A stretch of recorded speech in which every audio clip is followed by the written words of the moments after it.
Last Friday, I watched as Cindy Silva took the stage of the Leisure Center to welcome nearly 800 elementary school kids to the Hoffman Theater. It was all part of the Diablo Regional Arts Association's Art Access. That's a program that introduces deserving children to the performing and visual arts.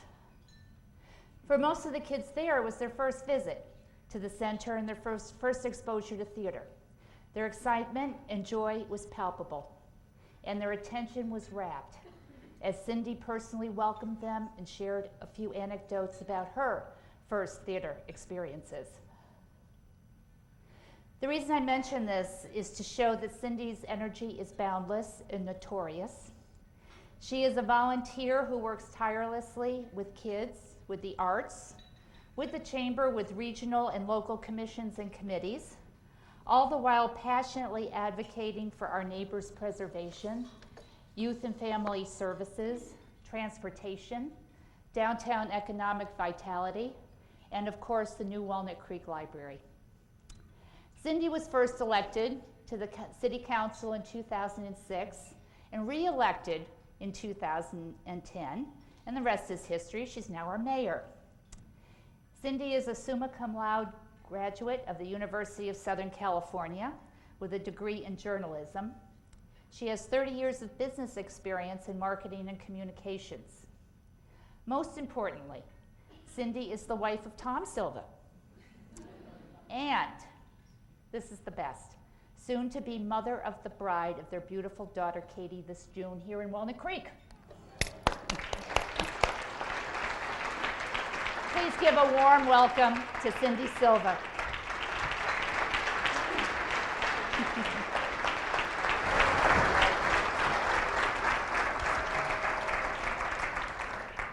Thank you very much, Deb. I love the shoes. Now, for all of us women here in the room, it's always about the shoes, so I'm getting Deb to take me shopping for shoes. Thank you very much, and I'd start first by congratulating Jay on 20 years with the Walnut Creek Chamber. It's been a great partnership, and we're glad to have had you here. And I'd also like to thank the Chamber today for sponsoring this event, but not only for today, but for all of the work that you do on behalf of both the business community and the community at large. Whether it's the East Bay Women's Conference or it's the Ethics Day for high school and middle school students, or whether it's the ice rink or the advocacy you do for business, we truly consider you to be a strong partner with the City of Walnut Creek, and we appreciate all of the work that you do working with us to make a better community. So today, let's talk about 2010 a little bit, and we'll talk about 2011.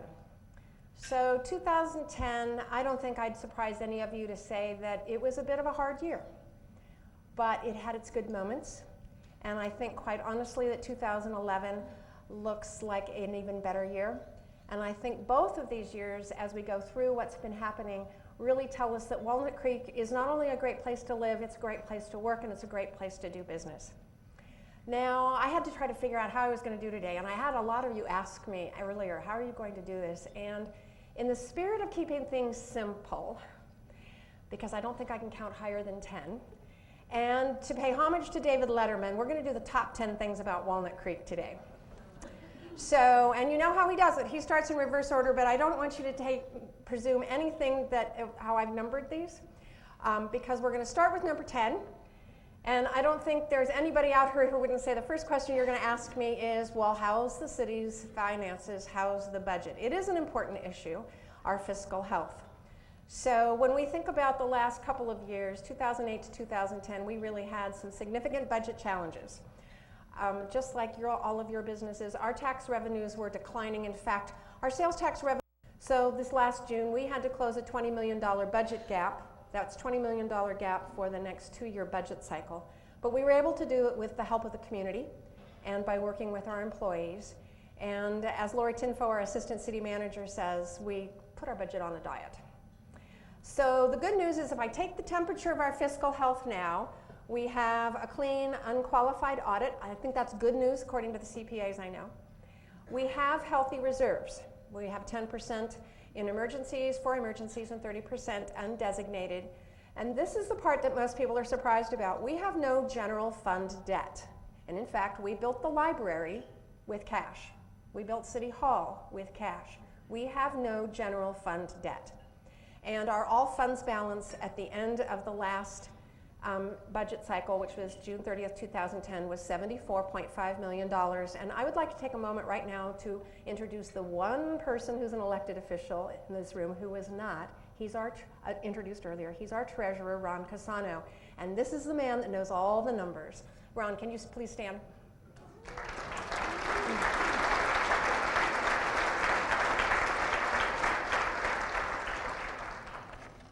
Now, we did a lot of our work over the last 2 years on the budget with a lot of community input, and many of you participated in that. And in 2009, in the early part of 2010, we did something that we called Community Conversations on Balancing for the Future. And this was a process where there were somewhere between 350 and 500 people who gave us their input on the community's priorities and helped us affirm where we needed to go forward. Well, now we're in 2011, and our initiative for this year is called the Blue Ribbon Task Force on the City's Fiscal Health. It was something that we announced in December, and that night we received our first 4 applications. By the time we closed the applications for this task force on January 19th, we had 110 applicants. We interviewed 30 finalists last Saturday, and we selected 15 to serve on this task force for at least the next year.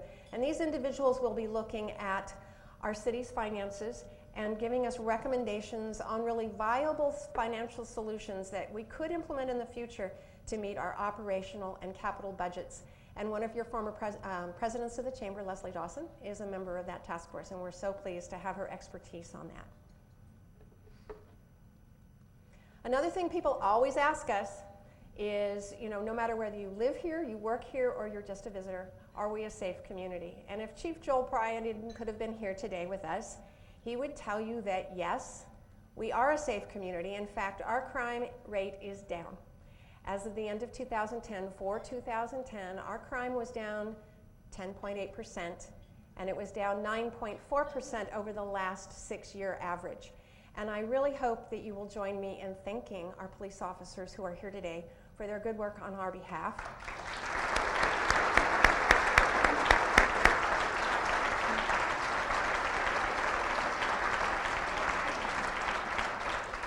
And I know you'll agree with me that it is these statistics are a real testament to their hard work, the hard work of our sworn officers on the street, as well as our reserve officers and our volunteers and police.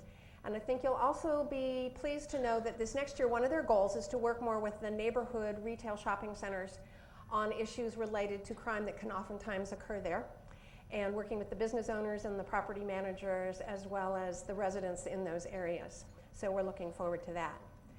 Our emergency response program, called CERT, is also alive and well in Walnut Creek. It is the foundation, really, of what we're going to do in terms of a neighborhood disaster. And it's a real testament to how hard we work as volunteers in this community. We have 1,100 members of the community who are trained as CERT members. We have 250 that are very active across 9 neighborhoods, including Rossmore. So if you have any interest in getting involved in that program, check our website, check the Nutshell, or see Gail Vaster, who's sitting at one of these tables right down here. All right, number 8. Well, there really is no place like home, is there? Housing is a top priority in our community. It continues to be, not only for today, but long-term into the future. Whether you are a true believer in the carbon footprint issue and greenhouse gas emissions, or you just don't like sitting on 680 and 24 or even Ignacio Valley Road, getting housing closer to transit and jobs is a top priority for the future. And thank goodness the market seems to be agreeing with us, because right now we're hearing about a lot of multifamily housing projects proposed for Walnut Creek. So just keep an eye out for these over the coming months and maybe a couple of years. The first one is the one that we've had around and been talking about for a long time. We're making progress on it with BRE Properties, who are here today. Thank you for coming. And we're looking forward to seeing the results of the environmental impact report shortly, and then keeping this project moving, because it's a very important project. I think the results of what's happening at Avalon Bay and the Pleasant Hill BART station are going to be make this an even better project. Another project, if you've driven north on Oak Road recently, you might see that there's On the left, as you get near the Pleasant Hill BART station, the site preparation work is underway for 75, I think they're going to be townhomes, being built by KB Home. And then I know we're all going to be very sad, but we're going to lose one of our icons in the travel industry, the Walnut Creek Motor Lodge. The new property owners have decided or are proposing to put 126 rental apartment units at the corner of Ignacio and North Main Street, and we will miss the Motor Lodge. Rental apartments are also what's proposed for the former Long's headquarters site, which is on Civic Drive, just north of Ignacio Valley Road, and Urban Housing is here today, and that project seems to be moving forward very, very well in a partnership. And we also have proposal for rental apartments on Arroyo Avenue, which is just around the corner from the DMV. We all know where, maybe we can go here for coffee if they have a coffee shop while we stand in lines. Affordable housing is also a very important effort on our part, and we have two projects that we're really excited about.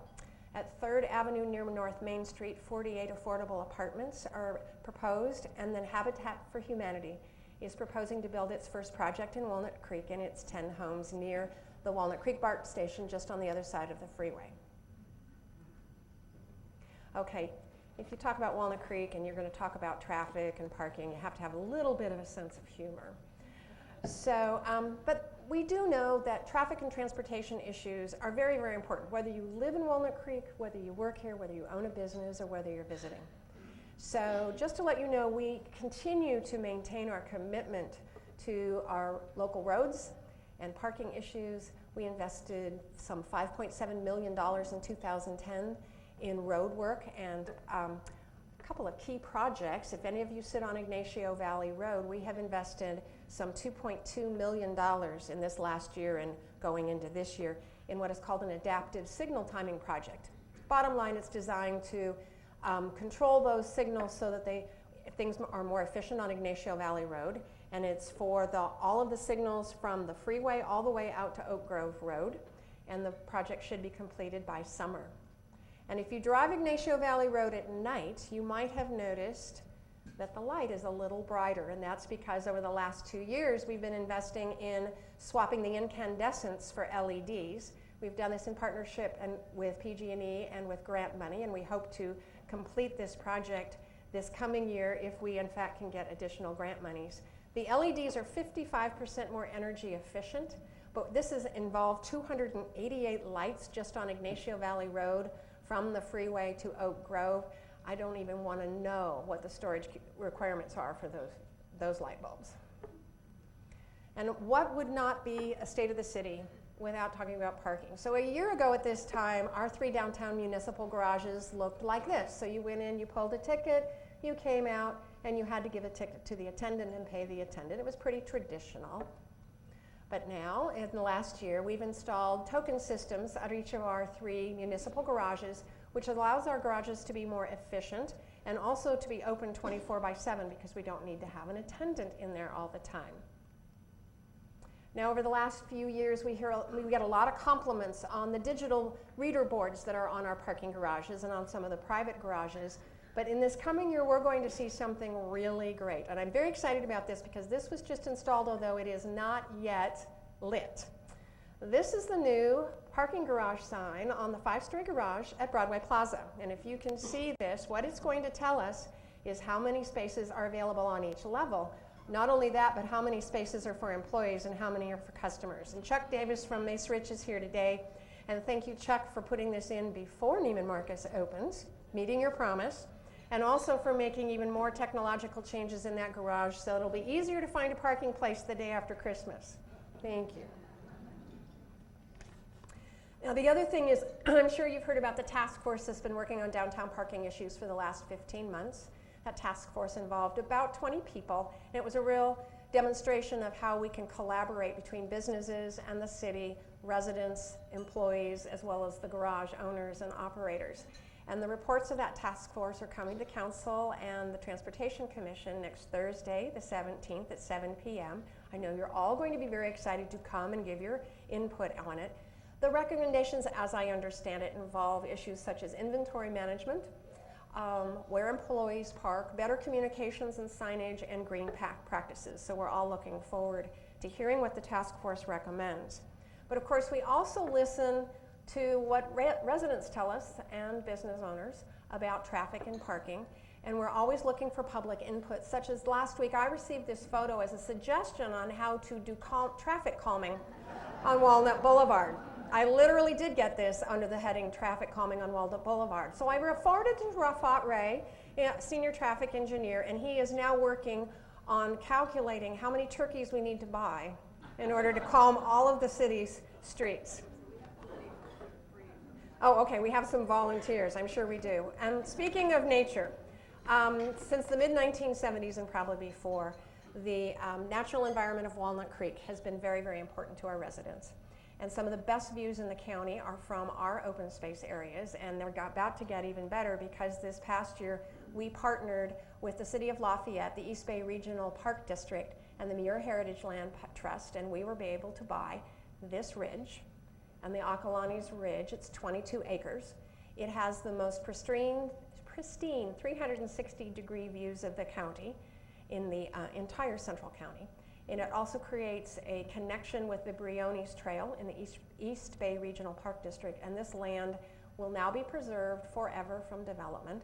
And we expect it to open, public opening in June 2011, and it is a bit of an uphill climb, so if you plan on coming, do practice your walks. Down in town, yes, there really is a Walnut Creek, and in April we will be celebrating our creeks and dedicating our new Creek Walk in Civic Park. It is designed to improve the habitat of the creek. It is an educational opportunity, but it also provides a template for private property owners who also may have property along the creek on how they might improve the creek edge. And the dedication will be sometime in April. If you're not into the passive sports, people across the community love the recreation. And recreational users are big visitors to our businesses, as well as our residents are participants in this. For example, our swim centers annually have about 400,000 visits. And it's for everything from instruction for young children to therapeutic recreation for seniors to the world-class swimming programs of the Aqua Bears and the Aqua Nuts. However, our swimming pools are nearing 45 years old. They're basically wearing out, and so they are due for renovation or rebuilding, and that is probably the next major capital project that we have in the pipeline as how we're trying to figure out how to do that. The preliminary needs assessment work was done this past year in 2010, and we're now in the preliminary design phase, and I anticipate that the Blue Ribbon Task Force will be talking a lot about how do we fund in the future major capital projects such as rebuilding our swim centers and others that are going to come down the pipeline as an aging city has its infrastructure aging as well. Boundary Oak Golf Course, for those of you who are golf lovers, you probably have noticed that the course has been improved over the last year. We finished our first full year with Coursco as the operator, and the course is in a great state, and we have also an increased amount of tournaments at the course. We also have a new operator at Heather Farm Tennis Center, and that operator is doing some very interesting things in making the tennis center available to all skill levels and all ages.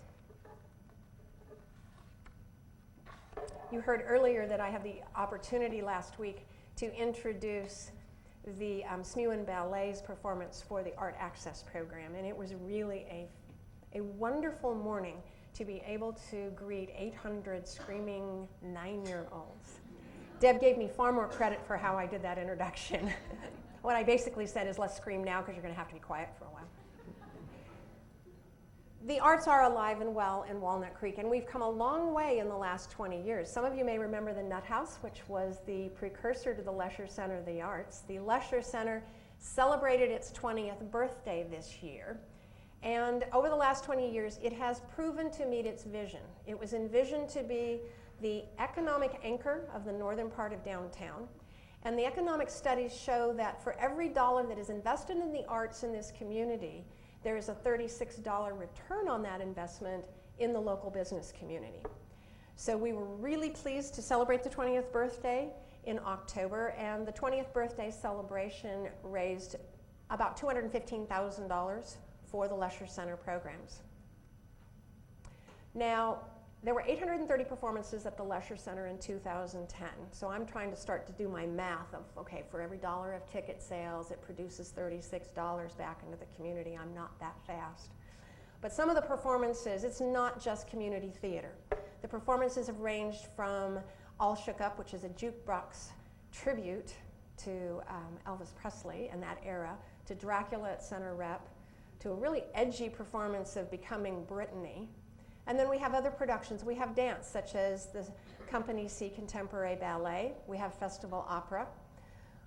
We also have arts access programs, as was mentioned earlier, and we have the Chevron Family Theater. So in those 830 performances this year, there were 215,000 tickets sold. We reached 3,600 school-age children through the arts access program, and 7,400 attended the Chevron Family Theater Festival, which is slated again for July 30th, 2011.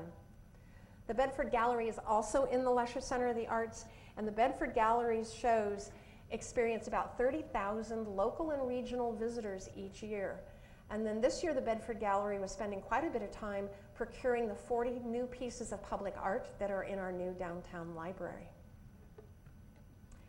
Speaking of the library, it is, without a doubt, a tremendous success.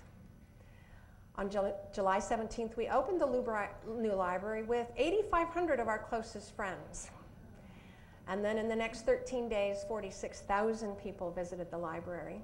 And by the end of the year, nearly 250,000 people had visited the library. And 46,000 Walnut Creek residents have library cards, and you have to be able to sign your name to get a library card. In addition, I do want to thank the Walnut Creek Library Foundation. They met and exceeded their commitment of raising $5 million for the new library, and they just delivered their last $1 million contribution to us about 3 weeks ago, and that was a year in advance.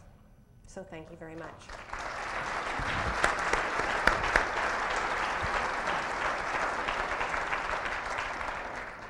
Our new library is truly a place for everyone, whether you're a toddler or you need a computer, whether you're a teen after school, whether you want to use the business center, or whether you want to participate in a program such as this one, which featured Mark Twain's biography.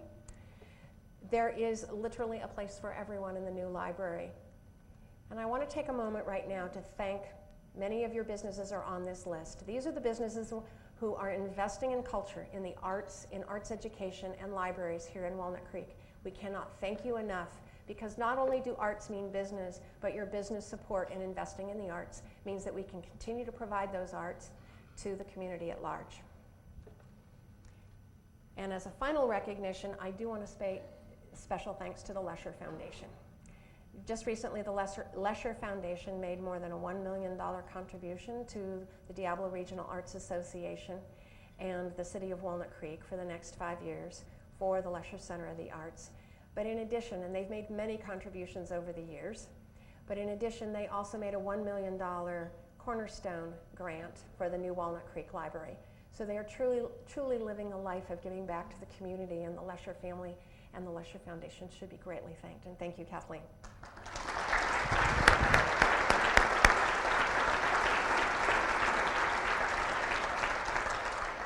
So this is what you all want to know. How's the economy in Walnut Creek? Well, I think there are actually some good signs of life going on, and I'm not privy to David Burson's economic indicators, but I just look at what I see on the street. I see more people, and we see activity happening in downtown and in the neighborhoods from an economic growth perspective. Nordstrom, major renovation there. If you haven't been in the store, you should just walk through it for an experience, even because it's Deb Nordstrom's, it's her last name. And I think the greatest thing about this new Nordstrom store is that they have opened a door on Mount Diablo Boulevard, basically turning the direction of the store to open it to Mount Diablo and the north side of downtown. The infamous Neiman Marcus, there it is, and you can actually read in concrete the name. It will be buttoned up soon. They tell me by Christmas so that it will not impede Christmas traffic, and it's slated to open in March of 2012. On the other side of downtown at California and Olympic, Charles Schwab opened its new headquarters about a month ago. And what it's done from my perspective is provided a connection so that that whole part of California Boulevard is more walkable now. It feels better connected. And as part of the project, they improved the entrance to Alma Park, which is the best kept secret in Walnut Creek. There is a park back there. And in addition, the project also brought us the Habitat Burger Grill, which you can have burger wars in Walnut Creek, but nobody's fighting. The only thing they're fighting over at the Habitat Burger Grill is where to find a chair. Mount Diablo Boulevard's looking a bit livelier. Patio World came last spring. Destination Maternity arrived in the summer, and California Closets is now here in the old Sheridan house. Plaza Escuela is fully tenanted. Tilly's has already moved in. Panera Bread is coming to Plaza Escuela. It's also coming to where the Hollywood Video Store is in Countrywood. Forever 21 is coming in, and Elite Sports Authority. And Elite Sports Authority is going to fill the space at the back of Cheesecake and along California Boulevard. And for the very first time, we are going to have a door for Plaza Escuela on California at Olympic, which is fabulous.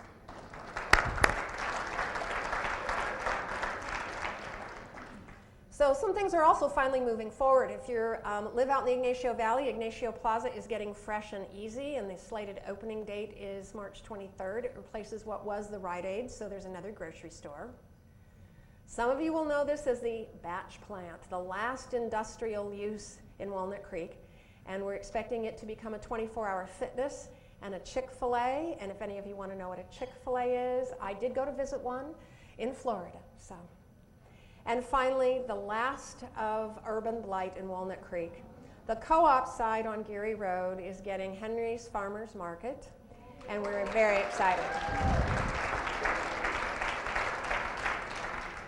Some of you last week, if you have an office around the Golden Triangle or Maine and Ignacio, might have wondered what the heck is going on there, because there was definitely some demolition going on.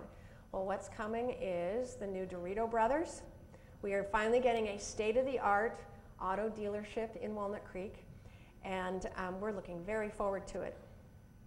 But we're not just about retail and autos, we're also about healthcare. In fact, healthcare is the largest sector of our economy and represented some 14,000 jobs in 439 different healthcare and social services businesses in 2007.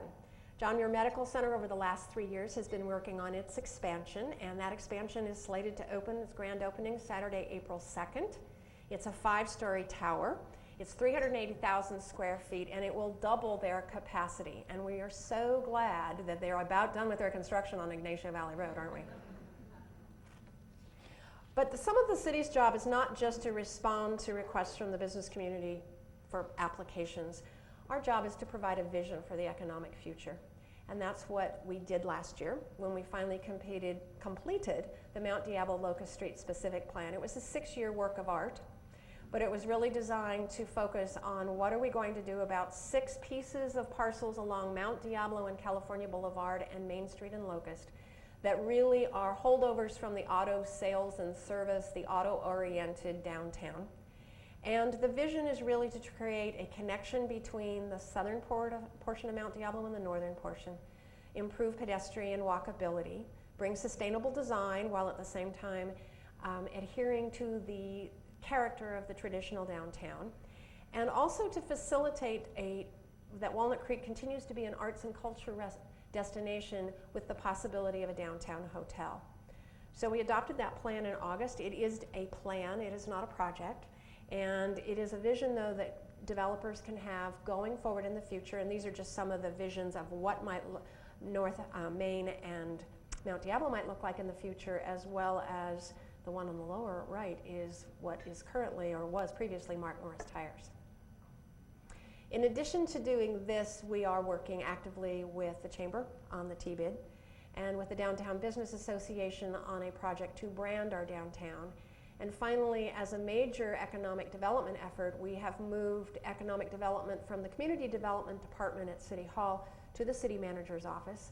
And we are moving forward fast and furious. I think the question from city staff is we can't keep up with you all. Last couple of items. Connecting with the community and being connected is really important, particularly in this internet age And we actively embraced social media this last year. We are on Facebook, and you can friend us. You can be you could be 851. We have 15,000 post views per year on the City of Walnut Creek's Facebook page. We're also on YouTube, and we had 11,000 YouTube views last year, including views in Korea, Spain, and China. So we are going around the world. We also this past year launched Walnut Creek TV. And this is a dedicated television channel. It's for those of you that want to watch something. I know city council meetings are the most interesting thing you've ever wanted to watch on television, but if you want something a little different, Walnut Creek TV, which is channel 28, brings you something a little different, and it's about the community.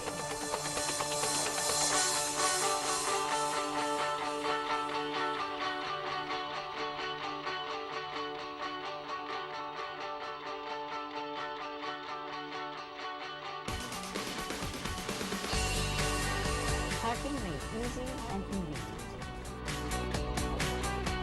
You're good to go.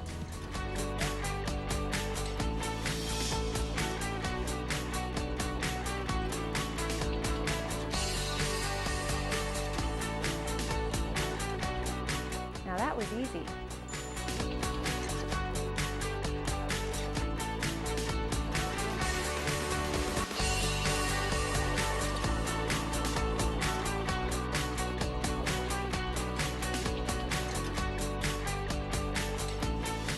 Hi, welcome to Inside Center Rep.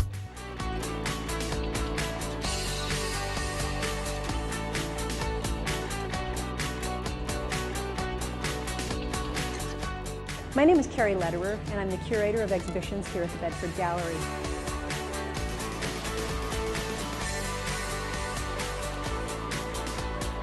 Hi there, welcome to Get Lit.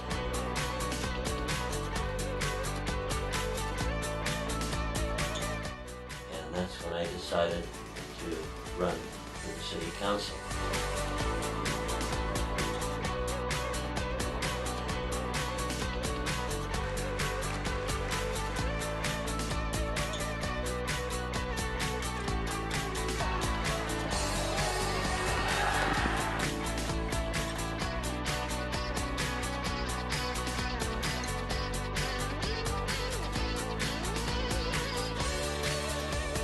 This is so exciting.